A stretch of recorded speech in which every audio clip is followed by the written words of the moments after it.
So Yohei Onuki is working with my colleagues at INS Lyon on breaking of internal waves parametrically excited by ageostrophic anticyclonic instability. So Yohei, you have the floor for 15 minutes. Okay. Can you see my cursor? See, can I see what? Sorry. So the cursor or pointer. No, I don't. Yes, I see the arrow. Yeah. No, okay. Oh. Yeah. Yeah, so you can point. Okay, thank you so much. Again, I'm Yohei Onuki from Kyushu University in Japan, and now visiting INS Lyon. Today, I talk about the breaking of internal waves, parametrically excited by ageostrophic anticyclonic instability. This study is collaborated with Sylvain, Joubaud, and Thierry, Dauxois, both are at INS Lyon. Okay. So before going to today's topic, please let me explain the motivation of our study. As it is well known, in the ocean, kinetic energy is supplied at large scale, typically greater than 100 kilometers in the horizontal directions. This energy cascades down to the smaller scale and will be dissipated as isotropic turbulence. To close energy budget in the ocean, we need to clarify the energetic linkage between the large-scale waves or eddies and the small-scale turbulence. Since the spatial scale of waves or eddies are much greater than that of turbulence, so in order to simulate the energy cascade until the turbulence scale, so we need a very huge computer resources. So as a new approach to this problem, we have introduced an original numerical simulation technique. In our model, we cut out a small domain from a large-scale flow field and distort the domain shape to mimic the viscous velocity shear and strain associated with the temporarily varying ambient flow component. For example, these panels are adopted from a previous study published last year. We consider the plane internal wave with a wavelength of order 100 millimeter propagating in a stratified fluid. We cut out a domain much smaller than the scale of internal wave and distort the domain shape periodically to simulate parametric instability of small-scale internal waves and the resulting secondary instability and turbulence dissipation and stratification mixing, like this animation. So this time, we apply a similar technique to a submesoscale process in the ocean. So we cut out a small domain embedded within an anticyclonic eddy and simulate the evolution of the waves and turbulence within this domain. When the Rossby number is around 1 and the eddy shape is different from the complete circle, or the ellipticity of the eddy is not 0, it is known that a kind of ageostrophic anticyclonic instability occurs. Here, ageostrophy means deviation from the geostrophic balance. This name originates from the fact that ageostrophic disturbances are spontaneously generated from a free balance state. In fluid mechanics, this instability is also called the elliptic instability. This instability was explained by Madras yesterday.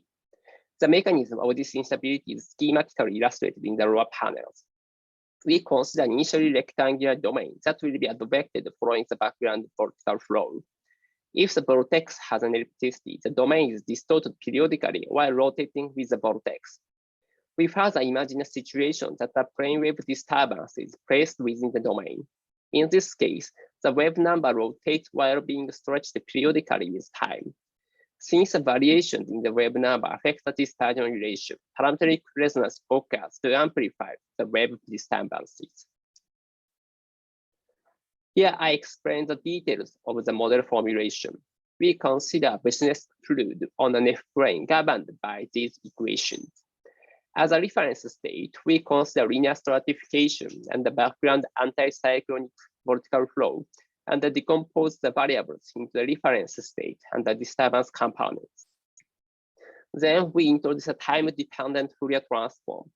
Different from the usual Fourier transform, now the wave number k values associated with the velocity gradients in the background flow. Then the governing equations in Fourier space is written down in this form. For this system, we can carry out a linear stability analysis, specifically after neglecting the viscosity, diffusivity, and nonlinear terms. The so-called local stability analysis method is used to compute the instability growth rate lambda as a function of these parameters. Here, E represents the ellipticity of the background vertical flow, and the Rossby number is defined as the vorticity of the background vortex divided by the inertial frequency. I am showing some examples of numerical analysis. Instability is intense when the Rossby number is close to 1. If the Rossby number is much smaller, the growth rate becomes exponentially small. This result is consistent with asymptotic analysis by Aspen and Varnes 2008. To extend our understanding beyond linear analysis, we have carried out nonlinear numerical simulations. In our model, the calculation domain in physical space rotates while being distorted by the background vortex. The vertical length of the domain is 200 meters, and the horizontal lengths are arranged such that the largest primary mode grows the fastest. In wave number space, each element also rotates around the vertical axis, but the overall shape of the domain is unchanged. To avoid energy accumulation at the largest wave numbers, we add a subgrid model to the viscosity and diffusivity. This eddy viscosity and diffusivity depends on the energy level at the truncation wave numbers. For the initial condition, we add a small noise to the lowest wave number components and let them evolve without imposing any forcing terms. The right table shows experimental parameters for the simulation we have carried out. Today, we first demonstrate the results of these two conditions. The main difference is the instability growth rate. First, we show a result when the instability is strong, and next, the case when the instability is weak. Here, I am showing the density on the surface of the calculation domain. For visibility, the vertical axis is stretched 3 times. The black curve represents the streamline of the background vortex. Following this curve, the calculation domain rotates while being distorted. We can see a periodic undulation of isopycnal surfaces associated with the vertical oscillation of internal gravity waves. When the wave amplitude becomes sufficiently large, density overturn occurs and the wave suddenly breaks to produce much smaller scale turbulent fluctuations. Okay, the left upper panel shows a time series of the energy density. First, the energy is exponentially amplified and will reach a saturation level when wave breaking occurs. The middle panel is the energy dissipation rates. We confirm abrupt enhancement of the energy dissipation rate at the timing of the wave breaking. The lower panel is the wave number spectra of the kinetic and available potential energy for each direction. For a length of 1 meter scale, we confirm almost isotropic spectra. Next, we move on to the case when the instability is relatively small.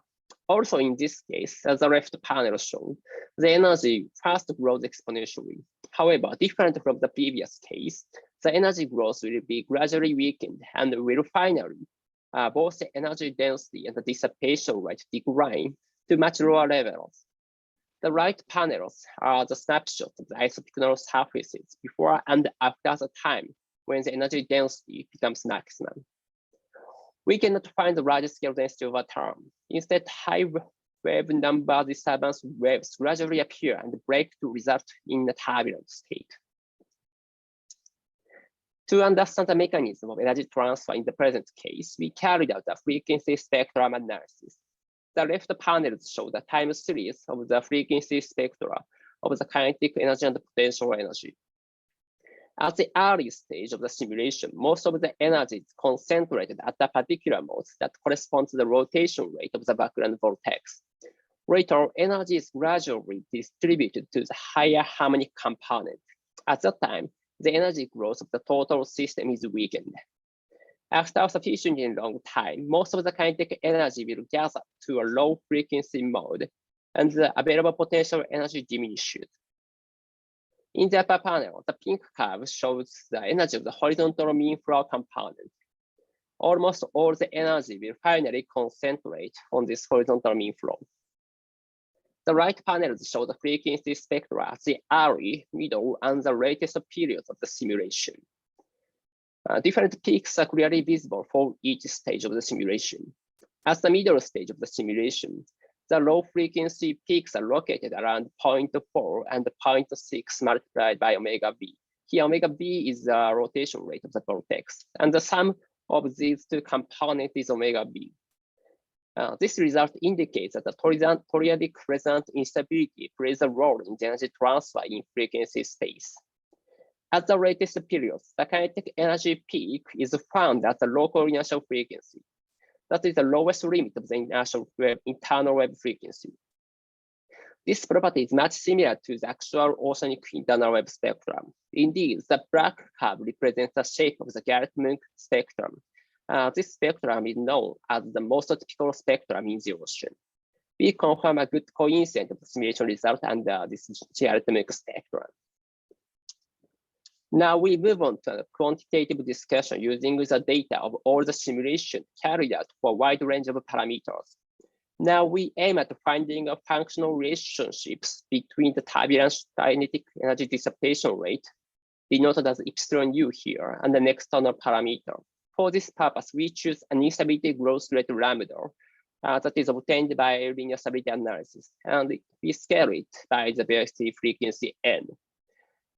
Furthermore, to non-dimensionalized energy dissipation rate epsilon u, we first introduced azimuth-length scale eta r and scale it by the smallest vertical wave number of the unstable mode. Here we denote it MP. This panel is a scatter plot against lambda over n and eta or MP. So the significant positive correlation is naturally understood that stronger instability results in high energy dissipation rates. The inset is a log-log plot. From this result, we find that two types of scaling relationships exist.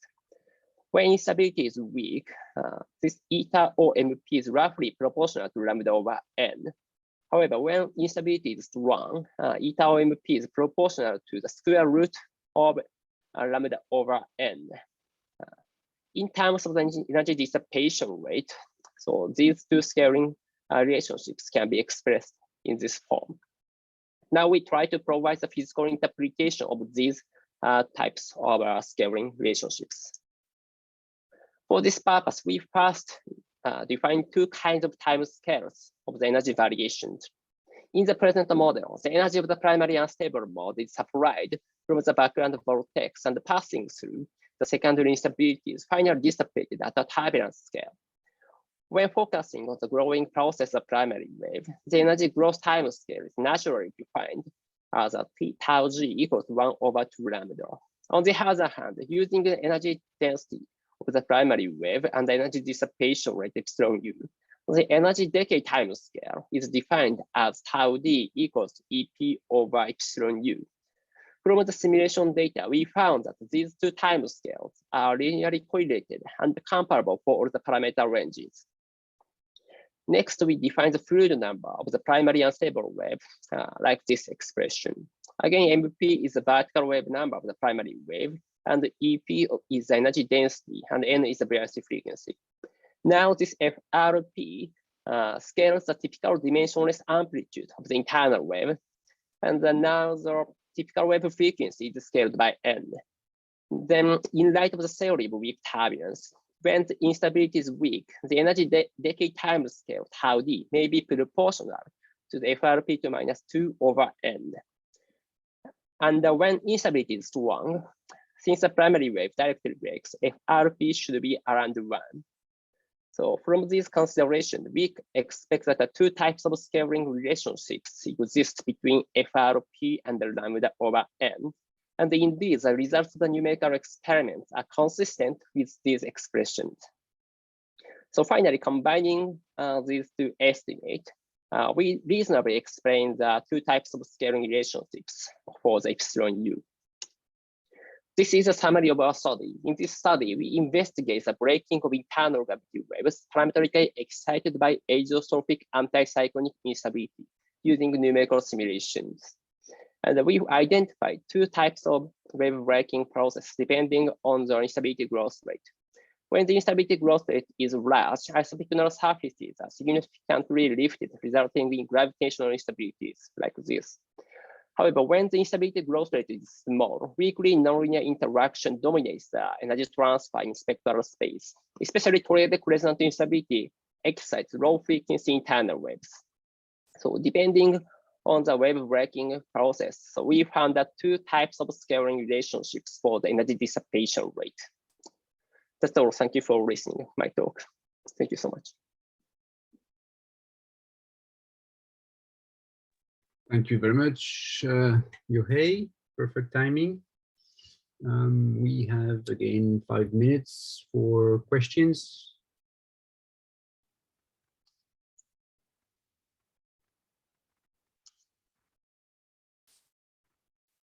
So again, either in the chat or live, you can ask your questions.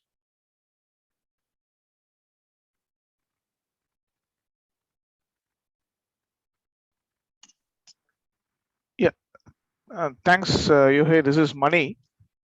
Oh, thank you. Thank you. So sorry, I might have missed the detail because I had to step out a couple of times.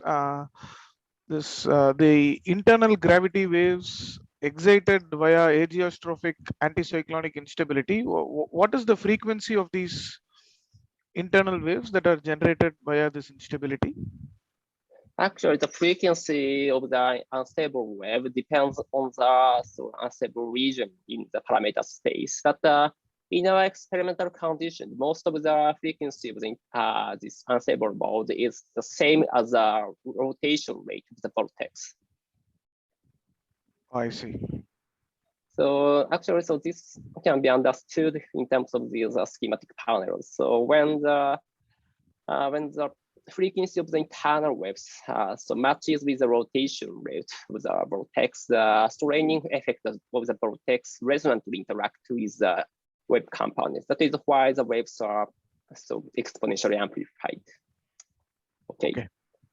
Thank you so much. Thank you.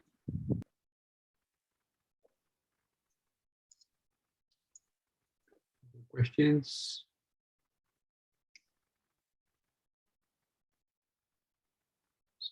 So I have the same kind of question as asked our colleague Ji Young before.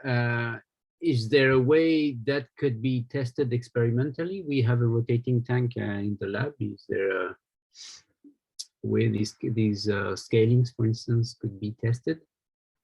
I think the parameter range of the weak instability are like this could be so experimentally performed for some parameter range, but I'm not sure whether this large scale so wave breaking, so whether we can so assess the large scale wave breaking in tank, because to so reproduce this wave breaking, we need a very so stretched form of the tank, and it might be challenging. But when the electricity is small, I think it is possible to assess it in a laboratory tank. Well, I'm sure Sylvain has thought about it.